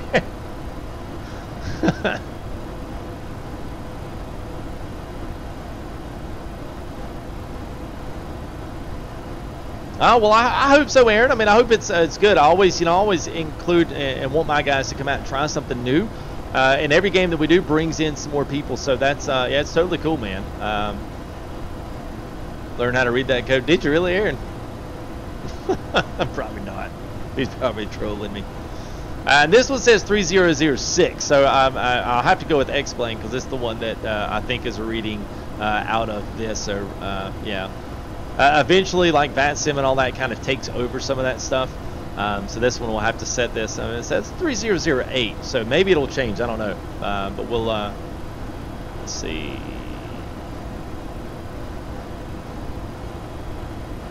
Wait a minute, I've got one off too many here. We'll have to fix this. Can't stand this. I hate this. I love X camera, but dadgummit, I hate it all in the same. Alright, so altimeter's here, so 3006. Altimeter is going to pull up and disagree because I don't have the Copilot set aside the exact same. So, there we go. Roger, what's your Victor? That's good, bud.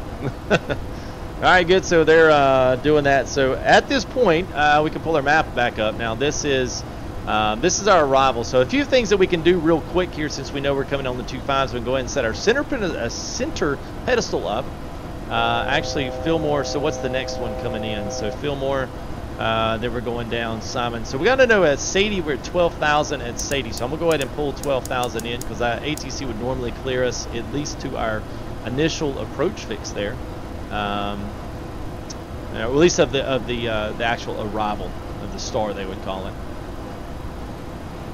So I think it's 250 at 12,000. So where they're actually at SMO, okay, yeah, SMO they're going to build us at 240 at 9,400. So that's okay. That's okay. So a localizer here, if you're looking on this is a standard ILS chart. So the basic is all of your stuff up here, informational numbers, your all of your frequencies, your in-course, approach courses, all these kind of crazy stuff up here is all here. All of your frequencies as well. So ATIS, then you go into SoCal approach, then tower, then ground. Everything's from left to right, just like a book. So next would be our. So we'll be coming in 25s up to. So we're coming in from the north to south. So that's going to be the 25 to 040. So it would be, I think, at 28.5, I believe. No, we'd come in on the other side. So either 124.5. So just for practice, we can put in 24.5 here. Then once you put that in your standby, go ahead and we can put our tower complex in. So we'd be probably north tower complex. No, actually, this would probably be south. So 120.95. So we'll put 120.95 in here. And so that's already set in there. And then at, well, it's getting dark already. We'll light it back up. Okay, so at this point, we're going to be flying into, as you can see here, we're getting really close to Simon, which is right down, I don't know if you can see this or not. No, you can't. All right. I'm working how to get visuals here with the map. So right here is where I'm looking. The Simon here at 14,981, which is going to be really close, and Sadie is going to be at 12,000, and then Smo is going to be 7,000. So that's going to be our initial. A few things to note here on the map that you always have to look at. I think you always have to look at here is your localizer number. This is your radio signal that's going to tune in. You'll see what the localizer and approach and glide stuff and all that does. It's so awesome to see it all work together. Final approach course is 251. Your glide slope is at Fogla at 1,900 feet. So if you're looking at your descent profile, Shell at 3,700, Fogla at 1,900 here. And then from there on, it's straight in, the straight shot, 3 degrees descent all the way down into the threshold of the runway. And then your ILS decision altitude, or decision height as it's called sometimes, is 304 feet above ground. That's in parentheses 200 feet above the ground. So the actual, I guess the actual sea level here at LAX is 4 feet above sea level. So that's why they give you the extra 4 feet to give you the 200. So that's what we're going to be looking at. And let's see, let me minimize just a couple of things here and do this real quick. All right, so there, we'll minimize that. So back here on our center pedestal is where we'll enter our 111, 111.1, whoops. And then 251 is our approach course here. Now, the way this is set up is the 57 has 3 navs. So we have 2 VORs and an ILS capture, center, a left center, and a right capture. Triangulate our position to literally just straight down the middle, straight down the pipe she comes. So we're making our final now. Once we break, if we break the clouds right here, you'll see LA is going to be coming right in your 12 o'clock in your view. 2 more 60 down dusk. Oh, that's good, man. If I had to talk to my passengers, say the weather. Yeah, I'm a little bit weird about that. That seems a little weird to me, Rogue. But you know, some people do it and it's fine. I don't care. Not up to me. Alright, so I'm gonna go ahead and do 7,000 because that's where we're going to next. So let's double check here and make sure things are, we're at 11,000 right now at base of Smo. They've got us, okay, that's fine. 5,000 is the big one. I'll make sure that faulty there, we're at 5,000. So I'm going to go ahead and put 5,000 because it is going to keep our descent profile exactly the same right here. So very cool stuff. Very cool stuff.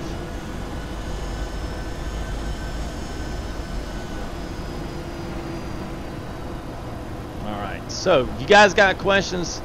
Did you say what? Well, good, man. That's awesome. I'm always, people learn while they're sitting here looking at stuff. Oh man, this is going to be an incredible approach.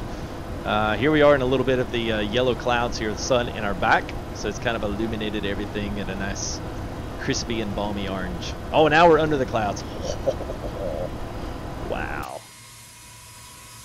Oh, look at this, look at the sky changing. It's incredible. Oh man. Woo. Now this is not an X-Enviro either. This is the Lua script I found kind of deep embedded in the Oregon. It is absolutely amazing. It actually goes with Reshade, but I don't have Reshade in. Been a little bit scared of Reshade. People say it's, you know, I don't know. Okay, so let's do this. So you should see LA is passing right there. So pretty much the nose of the point, you can see the lights going in like that. So that is that's where LA is. So we're going to basically fly by it, and then we will we'll make a clean left turn here at Smo, and then we'll get around to Fogla. Woo. Hey, what's up? They call me Red. How, man? What's up, Kyle? Been a while, but you're here, man. It's good to see you, man. Ryan, what a pedestal. Oh, thank you, man. It's been a work in progress. That called a big, huge sale with GoFlight. People always ask, and I see people say, hey, it's GoFlight. So if anybody's interested in GoFlight stuff, I can't say, I'm not going to get anything for it, but I am going to personally here with the channel, I'm going to do some program videos with a program that makes GoFlight work with X-Plane, and it's a very robust community. From what I can tell, it's payware, but every bit of this is all GoFlight, and it all working with X-Plane and Flight Factor 757. So this is not like, you know, all it works with the default stuff. Thank you there, Ryan Jenkins. Appreciate your subscription there, pal. So it's not like, you know, you're literally, you know, kind of down at the bottom end of the barrel with just default planes, because that's the only thing it'll work with. You're working with Sandy's plugins, you know, old ancient stuff. Every bit of this is all new, and it's completely controlled by you, because I've learned how to do it. So therefore, you can learn how to do it too. Jerry Comic Car lead plate. Nice ride. I like it, man. You need to put that one in the book, man. We get our own. We get our own book, man. Get our own book. Write that down. Hey, what's up, Incline? How are you, man? One of our, I would say our Twitch friends. I mean, I'm on Twitch, but I've not done anything on it. So, good to see you there, bud. I hope you're doing well, man. I hope things are going well with you, and I hope you had a good Christmas and a good New Year's, man. Yeah, I was a pilot. I've always been a pilot. I've just, I've not really gone into to actually streaming it. So, yeah, we're giving this a whirl, man. Thanks to FTC request denied. That's good.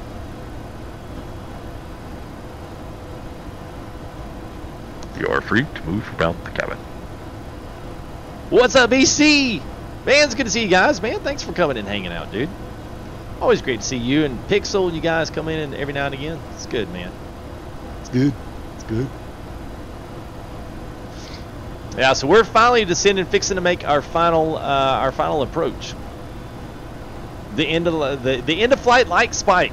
Well, that right there was a mouthful there, bud. Yeah, we did, Incline. We certainly did, man. We had a great Christmas, great New Year's. Just, you know, excited for what every streamer says, man. Excited for what the New Year's stuff brings, man. Always looking forward to it. Play Fortnite? Absolutely not. I will never play Fortnite. All right, so we're going to go ahead and move to an altitude, and let's see. Let's go ahead. We're going to have to get the plane down. I think it's what it's doing is waiting there till at Fall T. I'm gonna go ahead and pull in. So right now we're still manually controlling it. I'm gonna slow down about 230 knots here. I'm trying to do as much of this without looking at it. Let's see if all right, so decision height there is going to be 200. So we'll bump that up to 200. And we're fixing, you can see in the top right there, you see our map there. That's what I'm kind of looking at there. We're fixing to get to Fall T there. So that's at 5,000. If we have to, it looks like they're going to kind of spin us around, which is fine. And then we'll hit shell at 3,700. That's kind of our initial fix here of the approach there for 25 right. And then Fogla is where we will actually intercept the glide slope. And glide slope is the little thing that tells you how high or low you are. How high or low can you go? Well, thank you there, Francis. Appreciate it, man. Yeah. Yeah, man. That's it, Incline. Yeah. This is what I spent my hard-earned money on. Albeit to the wife.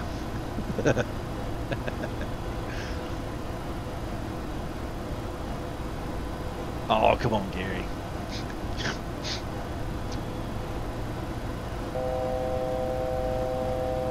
All right, so we'll go ahead and get our landing center and our landing lights on.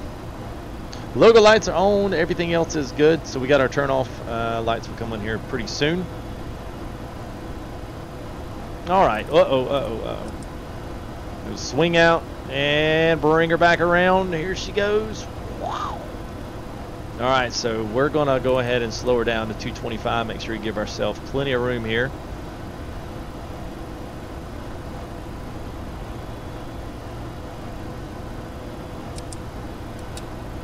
All right. Yes, Armand, I was.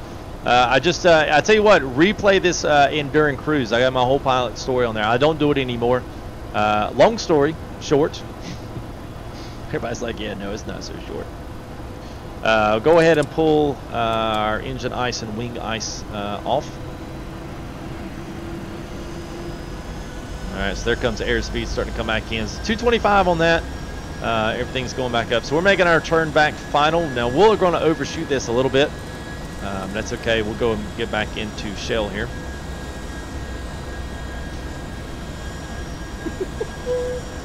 No, that's a nice incline. No, I have not tried this in VR, but honestly, I've got half and half. You know, I've got good controls here for the takeoff and landing. This thing is absolutely perfect.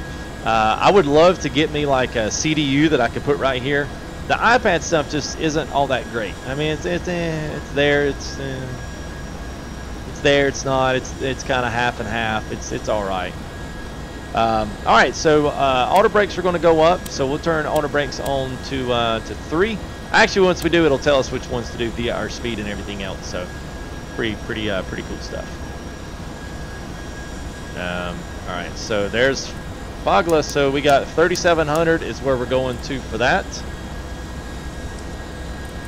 So we'll pull our vertical speed down, and somehow, or at least somewhere here, you'll probably start to see airport come in here. It's a little bit hazy, a little foggy. Yeah, I guess that's the haze. Yeah, so I'm gonna start rolling back some speed here, just a little bit. I don't go too slow here. It'll take forever, man. Look at all that smog. I know, man.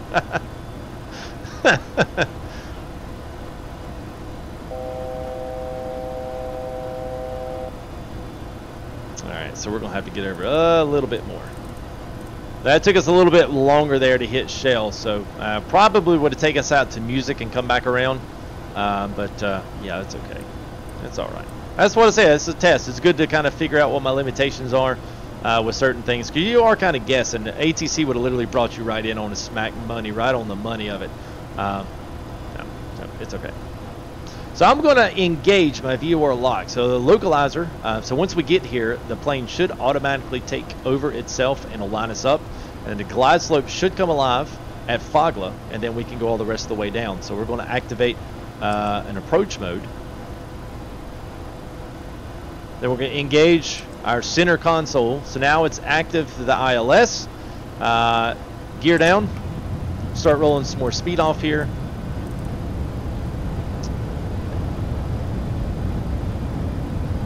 This is the part I'm worried about. Alright, so now it's taking that on by itself. Going to be high though.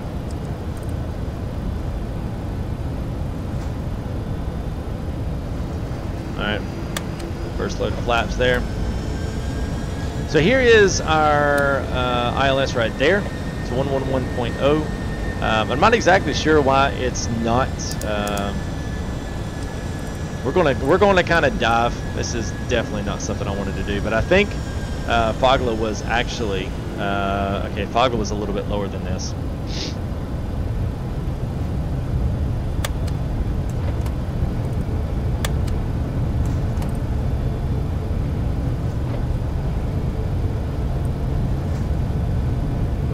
Alright, so the control right now is completely on the computer. So we're speed braking it, which are these nice little flaps that come out, and we're rolling in some flaps right now.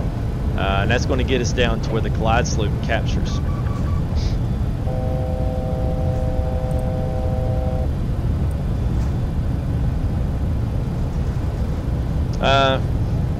Yeah, it took me a while, man. It took me a while. It's gonna be coming in. It's gonna be coming in hot. It is no.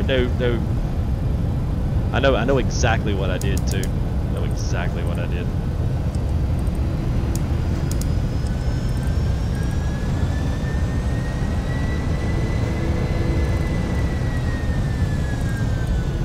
All right, so come on down. Trying to catch the glide slope. All right, here it comes. There it comes. We were just too high. I knew we were. I knew we were. I don't know if we're going to be. All right, there it goes. So glide slope now is captured. So we're going to go ahead and it's going to start slowing down. Perfect. So altitude for missed approach is 2,000 on that. Perfect. All right. All right. So we're now we're hands on now. Approaching 25 right.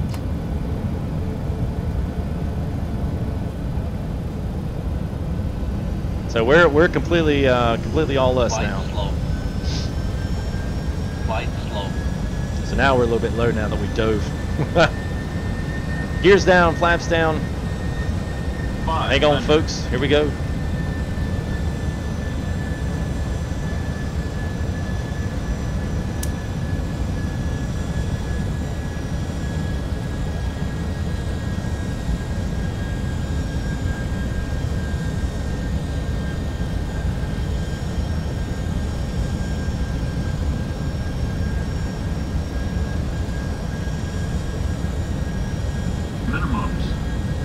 Alright, so there's our 200 feet there, radio altitude, above ground. Little high, but we'll be fine.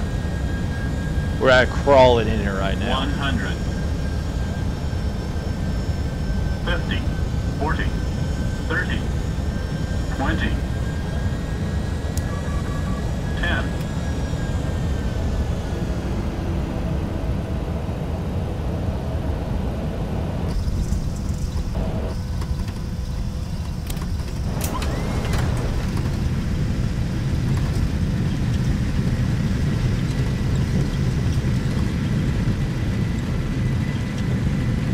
There we go. Woo!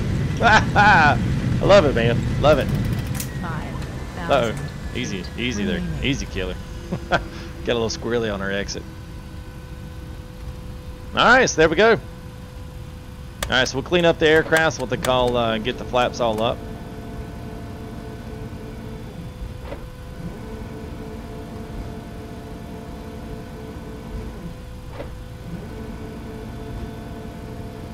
And kill our auto brakes there.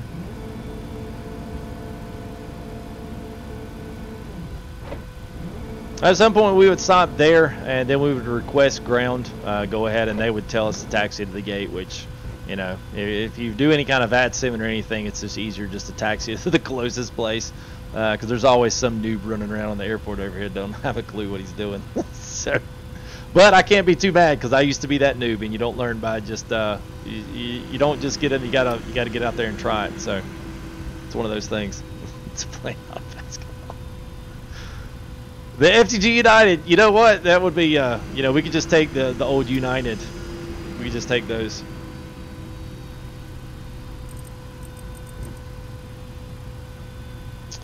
All right. So I'm just gonna pull right over here on the gates here, and we'll do our little shutdown here. It's cool. Trained by Swift. Oh wow, Gary. Oh man, it's 5:30 a.m. wake up. Heck yeah, man. Well, good to see you, man. Inclined. Man, one of these days, dude, I'm gonna run over there to Twitch, man. I'm never on Twitch, but I'll run over there and come say hey to you, man, and hang out with you a little bit there in your live streams, man. Good to see you. Thanks for coming in, dude. Appreciate it, man. I'll do the same to you as well, man. Thank you there, Francis. Appreciate it. We'll take out here. We'll take out our truck. Now this is the freeware KLAX stuff. It's pretty good. Not the best, but it's pretty good. It's not the payware stuff. So, all right. So we got that. So let's go ahead and crank on the APU. And that was landing checklist. Yada yada yada yada yada. Landing road. Da da da da da da. Taxi in engine cooldown requirements. The cooldown is a minimum of 3 minutes when you come down. It's 3 minutes. Same, dude. Wow. All right, so we'll turn that stuff off. We'll leave our logo light on as we. Here we go. Beautiful, beautiful, beautiful. Love it. So there you go. So there's wow, it's just great, man. And we got some animated stuff here, so we'll go ahead and all right, APU is on, it's running, so we'll flip on the APU gen. Cut those off there. Then we'll leave our engines to off. Window heat still up. Packs are still on, so APU is now running, so we'll bleed from the APU and not from the engine. So that all should come back up. Maybe. Yes, engines are off. That's good. Generators off and bleed isolation on. APU bleed. Engine bleed off. Confirm off. Yes. The cabin differential pressure is sure. Exterior doors. We're good to go. So let's go ahead and we'll cut our.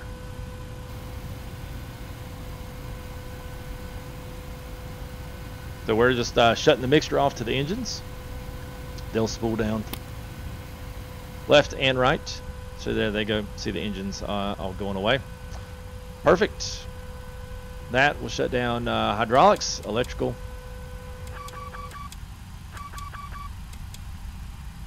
Utility buses, bus ties, APU generators. That provides all your heat, everything else. But most of the other aircraft is all shut down.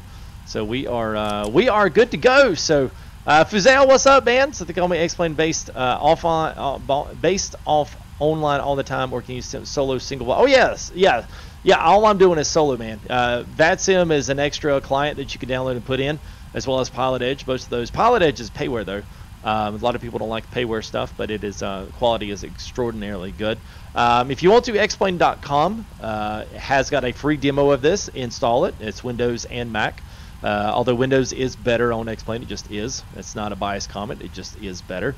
And then after that, pretty much, you can download it, see how it runs on your system. But you actually, that's the entire, not the entire game, because what you pay for is the scenery. But what you are seeing is 10 minutes of the actual game of everything. So you don't get any more besides scenery when you download or when you buy it, essentially. So aside from that, it's great. It's a good way to see if you really like this stuff, if it's something that you might want to get into. All I can say is that one day I saw some ads, and I saw this in an Apple. I saw this in the Apple Store. I saw X-Plane 9 in the Apple Store, and I was like, "What the heck is that?" I picked it up. I loaded it in. I was playing then on a 256 megabytes graphics card. And X-Plane 9 was running actually very well. And then we moved up to a 512 megabytes card. That just tells you, that was like 2007, 8. Those new iMacs came out. They were a little bit thinner, sleeker profile. They weren't the all white ones. But anyway, that's where it started. So then I would say probably within a year and a half, 2 years, I was into playing for my own self. So very cool stuff. I mean, you can't make this stuff up. That you never know. Computers, gaming, anything. You never know what kind of flight, what kind of career path some of this stuff may actually lead you down. Especially when you're doing stuff like this. It's as fun as this is. So I hope you guys had a good. Yeah, many moons ago. It feels like that. So I hope you guys had a good time today. I hope you enjoyed the flight. I will try to do some more of these. And I think, throw me out some. I've seen some suggestions there, so I'll look and see what kind of stuff we have for scenery. I've got tons of awesome New York stuff, so we got to do some New York stuff. I've got awesome JFK, the entire JFK scenery. We've also got a lot of Washington, D.C. stuff, so maybe we can do some East Coast stops there between Ronald Reagan International, maybe JFK or LaGuardia, any of those. Newark, I've got them all. Teterboro. I've even got some lower Southwest stuff. I'll have to look to see if I got St. Louis. I mean, there's hit or miss. Most airports all have scenery on them by default. Usually they're just not as good. We go down like to Phoenix, to Albuquerque. Those sceneries are absolutely phenomenal, and they're definitely, you can tell they're payware, but it's okay. So we'll kind of keep running in there. So I play the games that I want to stream there, man. I can't help you on that, man. Oh, at KPNC 72. Okay, all right. Well, don't test me on that, Dwayne. I'll take you up on that one, man. So it was good to see everybody. I hope you enjoyed it. We'll try to do some more of these, and we'll do some more shorter flights. So I'll try to go ahead and have some flight planning together and have everything ready like I did tonight. And hopefully be at 2 hours at best, if not a little bit less. And we're literally right at 2 hours, and that's full flight planning, full flight. So that's insane. That's good. I'm proud of that. I was trying to see if I could do a test on that, and today, and I was way past 2 hours. So good that actually went well. So cool. All right, guys. Well, I will see you all here on the next one. We'll do some more X-Plane hopefully this week. Hope the reviewability. Hope you guys want to come back and watch this. And then we'll see what we've got going on. But, well, thanks, bud. Appreciate it, man. Gary, call me Red. Good to see new guys in here as well, especially our new subs here. Ryan and Gabriel, WC Champ, a few others there. Nick as well. And Owen, thank you there for your donation there. Super chat there right off the start there. And Andre, Richard, 10420. Oh, that was last night. 10420 was last night. So thank you, guys. And for whatever subs came in. We're private, so appreciate it, guys, as always. What's next? John says, I have no idea. We'll see what tomorrow brings. I know Gold Rush got a little small update, so we may continue on Gold Rush. I don't know. We'll bounce maybe between the two, because now I feel like I've got this plane solid. I've also got the 737, 738 from the Zebo mod, which any of the flight simmers out there is maybe still watching. You guys probably know that one. It's a great plane. I've got it set up with the console as well. Awesome plane. Looks, oh man, it's so fabulous. And then with the 757, I've also got the 767, which is pretty much the same as this one, and I'm working on finishing the MD-80. So I got the Rotate MD-80 as well. So the only one really left in the bag to purchase is the IXCG 737, and it's like $85. So yeah, fly simming is an expensive hobby. I will say that, way more so than anything else. That's the one thing about it that I don't like, but it is what it is. So PMDG, it's very close to the PMDG NGX. I mean, the guy that's doing the Zebo mod, man, it's just, it's phenomenal. So it's the first 737 that's legitimately like getting really close to being there. Kind of like iRacing, kind of, but not really. You got all the single player stuff. The multiplayer happens externally. So everything's single player until you decide, but there's no subscription to like iRacing is, call me. Everything's it's a one-time purchase. Mainly the price. Yes. Yes, but you get the entire world of scenery, and you get free updates, this thing all the way through version 11. So it's actually, for what it is, it's a really good deal. P3D costs you like $200 some odd for a single license.